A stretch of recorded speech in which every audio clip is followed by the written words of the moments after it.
Hi guys, welcome back to the Flick Finesse channel. In an era where the biggest films scream for attention, some of the most gripping thrillers whisper from the shadows, overlooked, underestimated, and more dangerous than you expect. These are the stories that don't rush to impress.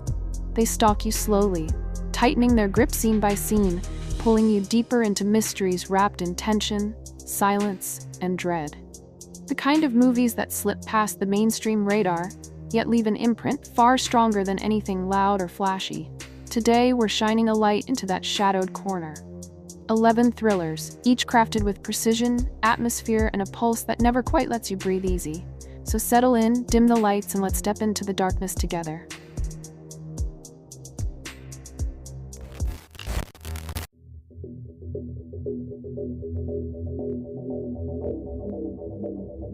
Number 11. Black Bear.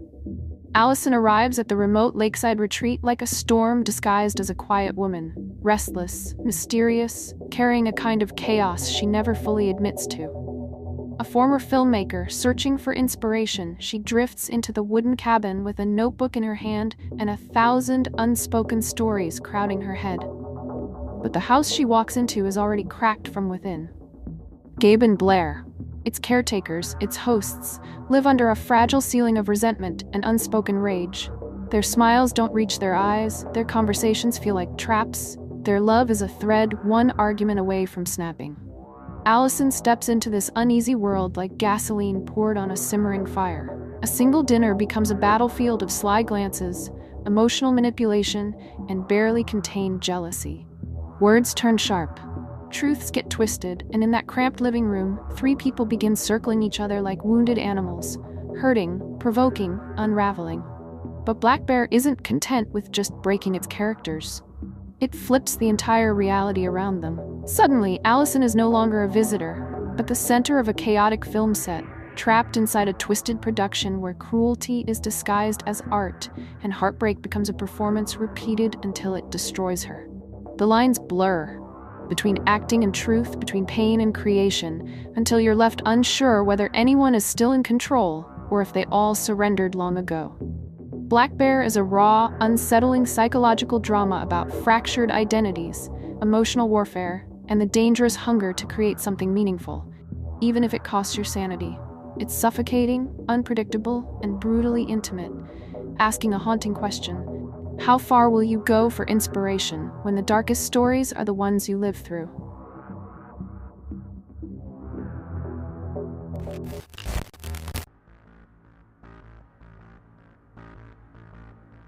Number 10. Spree. Kurt Kunkel, a rideshare driver with influencer-sized dreams and barely any followers, is unraveling. Living on the digital outskirts of Los Angeles, his days blur into a haze of cheap live streams, forced positivity, and the hollow echo of an audience that never shows up. He's a lonely man stitched together by desperation and Wi-Fi signals, clinging to the idea that fame will finally fill the void. But Kurt's slow-burning delusion snaps when he decides to rewrite his story. Not with talent, not with hard work, but with a meticulously planned, blood-soaked broadcast he calls The Lesson. He rigs his car with cameras, turns every seat into a stage, and transforms his ordinary rideshare route into a terrifying digital hunt for attention. For the first time in his life, Kurt feels alive, lit up by LED lights, adrenaline, and the dangerous belief that violence equals validation. Passengers drift in and out of his car like unsuspecting extras in a nightmare they never auditioned for. Some laugh, some panic, some beg. But Kurt just keeps the stream running, soaking in every view, every comment, every scrap of meaningless online praise. Each chaotic moment pushes him deeper into his twisted performance, a carnival of vanity, cruelty, and pixelated madness. Then Jesse Adams steps into the frame, a comedian with real talent, real presence, and a grounded humanity that Kurt can't stand. She's everything he wants to be, but never will. Genuine, confident, seen. And their collision turns his already unhinged spree into a spiraling showdown between authenticity and delusion. Spree is a sharp, acidic thriller about the dark hunger for online relevance. It's messy, frantic, and disturbingly believable, showing how far a broken man can fall when the world refuses to look his way. The film hits like a glitchy fever dream, bright colors, sharp edges, and a chilling reminder that the internet can turn nobodies into monsters with a single live stream.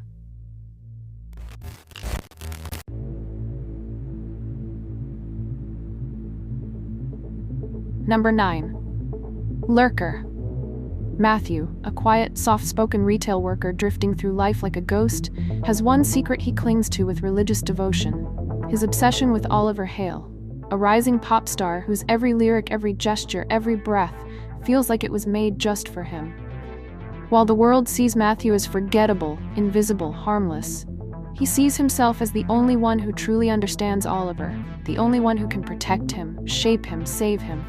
But that delicate fantasy fractures the moment Matthew inserts himself into Oliver's orbit, volunteering to document the musician's creative process. What begins as admiration slowly mutates into something sharper, darker, more possessive. The camera in Matthew's hands becomes both a shield and a weapon, capturing not just Oliver's brilliance, but his weaknesses, his insecurities, his vulnerabilities that only a true believer would notice. As the late-night recording sessions grow hazier, as trust blurs into dependence, and dependence warps into obsession, Matthew's quiet intensity begins to squeeze the air out of the room. Oliver, desperate for connection and terrified of loneliness, lets him in, unaware that he's opening the door to someone who doesn't just want to witness his life, but rewrite it. Lurker is a slow-burning, unnervingly intimate psychological thriller about the hunger to be seen, the belief that devotion equals ownership, and the thin, cracking line between admiration and control. It's sharp, unsettling, and uncomfortably honest, asking what happens when a fan stops watching from the shadows and steps into the light with a smile that hides a storm.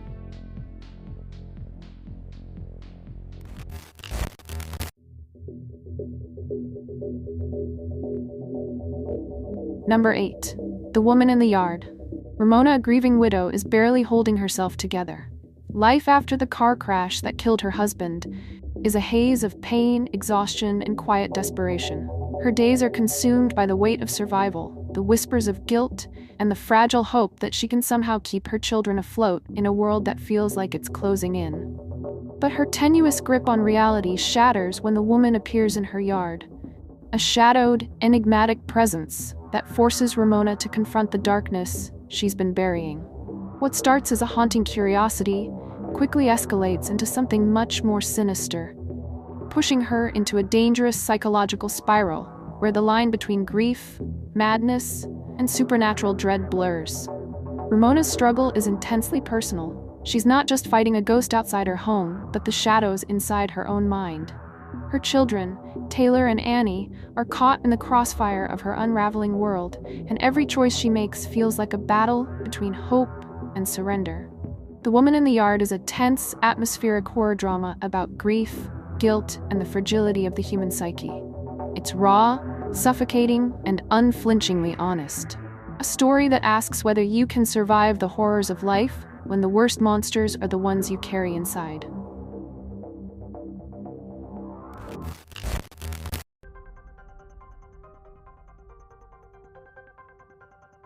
Number 7. She Walks in Darkness. Amaya isn't the kind of agent who walks into a room and demands attention. She slips into it quietly, like a shadow that was always meant to be there. Working undercover for the Spanish Civil Guard, she builds her life on whispers, forged identities, and the constant pressure of pretending to be someone else. She's steady on the surface, but inside she carries a storm she never lets anyone see. But the facade begins to fracture the deeper she drifts into the heart of ETA's underground network. Every coded message, every quiet meeting, every suspicious glance starts to chip away at who she used to be. The lines blur, the lies feel too familiar, and the people she's meant to betray stop looking like enemies and start looking like human beings, wounded, passionate, driven by a cause that swallowed their lives. Her mission is simple on paper: locate hidden weapon caches in the French borderlands. But the reality is far uglier. A maze of loyalty tests, paranoia, and ideological fire that could burn her alive if she slips even once. As Amaya moves further into the group's inner circle, she's forced to confront not just the violence of the conflict, but the violence required to survive within it. What begins as a political operation slowly becomes a psychological reckoning, She loses sleep, loses pieces of herself, and feels the weight of every secret pressing against her ribs. The job starts to demand things she never thought she'd give: pieces of her conscience, pieces of her identity, pieces of her soul.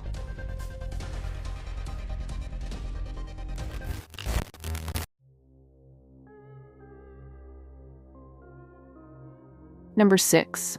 Beauty and the Dogs. Mariam is just a university student trying to enjoy a night out, bright-eyed, hopeful, and completely unaware of how quickly one moment can shatter everything. Stepping out into the warm Tunis night, she's carrying nothing heavier than a borrowed smile. But in a single brutal flash, her world twists into something cold, unfamiliar, and merciless. What follows is a long, crawling nightmare through hospitals, police stations, and dimly lit corridors, where every door feels designed to keep her small. Instead of help, she's met with smirks, threats, and a system that turns her pain into an inconvenience. Each step she takes feels like wading deeper into an institution that would rather silence her than see her. But Mariam refuses to disappear. Even when her voice shakes, even when the ground shifts under her feet, she pushes forward, raw, trembling, and terrifyingly alone. The night becomes a battleground, and she becomes something she never expected to be: a woman fighting for truth in a place that thrives on denial. Beauty and the Dogs isn't about the crime alone. It's about the invisible walls ordinary people crash into when they dare to demand justice. It's tense, sweaty, and painfully real, showing how a single night can expose the rot beneath a city's polished surface.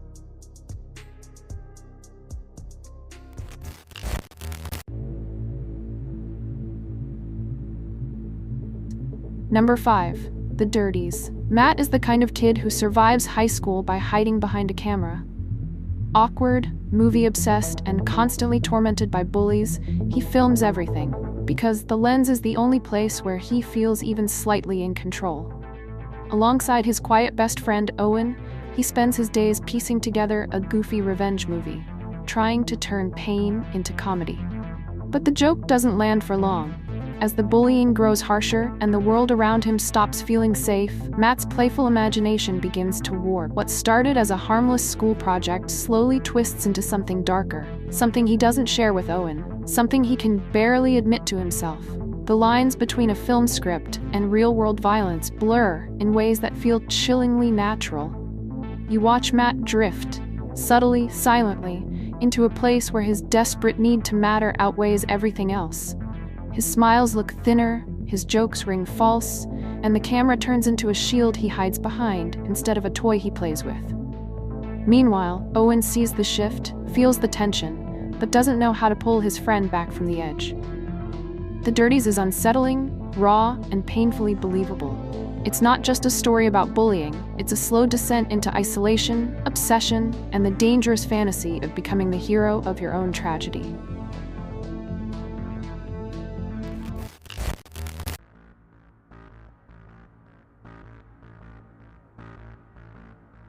Number 4. The Burnt Orange Heresy.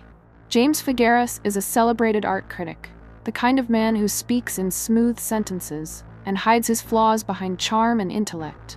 On the sun-soaked edges of Lake Como, he lives a life built on praise, ambition, and carefully polished lies. He's used to bending the truth, reshaping it, selling it.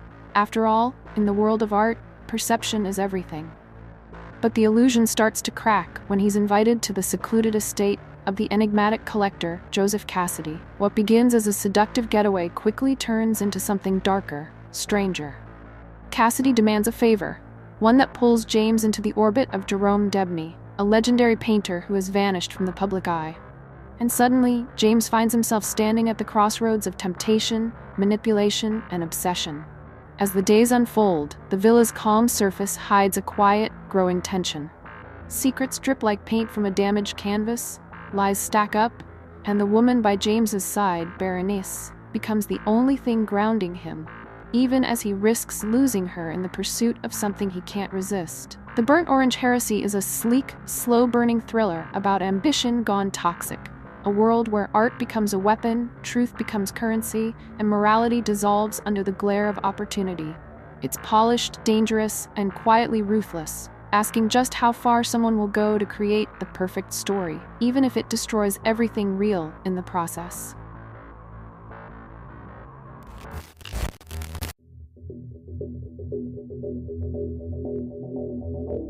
Number 3. Lost River. Billy is a mother caught in the remains of a town that feels like it's dissolving in slow motion. Cracked streets, hollow houses, and an air so heavy with silence it almost hums. She's fighting to keep her family steady, while everything around her seems intent on slipping into ruin. Her son, Bones, roams through this fading landscape like a restless ghost, scavenging scraps of survival from a neighborhood that's been left behind by the rest of the world. But the deeper he wanders, the more he begins to sense that the town carries secrets, old, buried ones, waiting to surface. And Billy, she finds herself drawn toward a hidden corner of the city, a place wrapped in glamour, danger, and strange allure. It's a world she doesn't fully understand, one that feels beautiful in the way a dream feels beautiful right before it becomes a nightmare.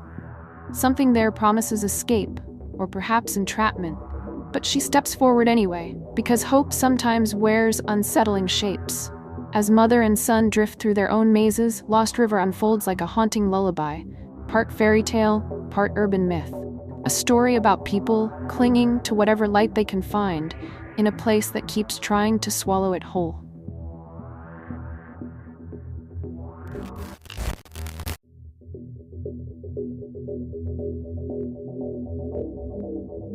Number 2. In the Fade.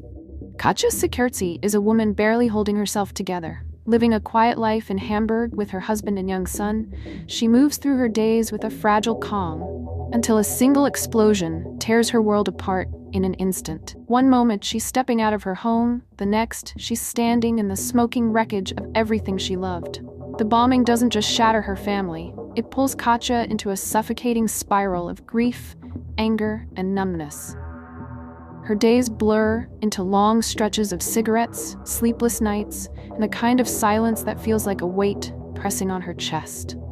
But the real shock hits when investigators point to a pair of neo-Nazi suspects, turning her tragedy into a twisted political battleground. Suddenly, Katja is swallowed by a courtroom war she never asked for. Lawyers spar, the accused sits stone-faced, and the system she hoped would deliver justice starts looking frighteningly hollow. As the trial drags on, she realizes that the truth alone isn't enough. Not when prejudice and loopholes stand between her and the people who destroyed her life. With nothing left to lose, Katja slips into a dangerous, almost fever dream state, haunting seedy streets, shadowing suspects, and staring directly into the moral abyss. Her grief turns sharp, purposeful. Her rage becomes a compass. And the question that burns through the film is simple and devastating. When justice fails you, how far are you willing to go on your own? In the Fade is a raw, bruised drama about loss that feels too real, too close, and too human.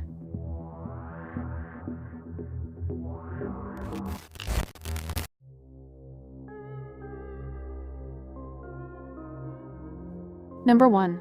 Die My Love. Grace, a young mother tucked away in the quiet, wide-open loneliness of rural Montana, is unraveling. On the surface, her life looks simple.